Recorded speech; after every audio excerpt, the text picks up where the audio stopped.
Long before the Atlantic slave trade, Africa was already connected to the wider world through the Sahara Desert.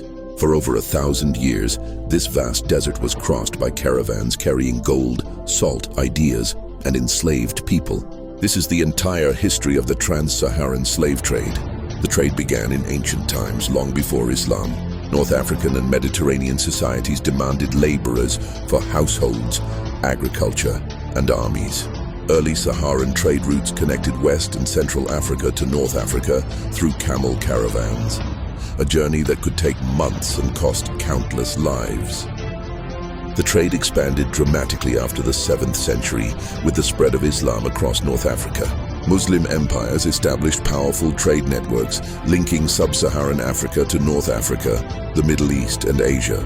Enslaved Africans were taken north across the Sahara to cities like Cairo, Tunis, and Tripoli, and eastward toward Arabia and Persia.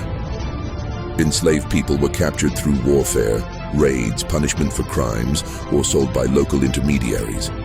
Men were often used as soldiers, laborers, or guards. Women were frequently forced into domestic servitude or concubinage. Many died during the brutal desert crossings due to heat, thirst, and exhaustion. Unlike the Atlantic system, the Trans-Saharan trade was not plantation-based. It was smaller in scale per year, but it lasted far longer, over a millennium.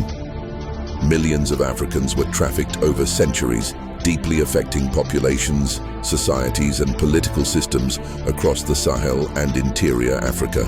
African kingdoms like Ghana, Mali, Songhai, and Kanem-Bornu became involved in the trade as middlemen, taxing caravans or selling captives taken in war.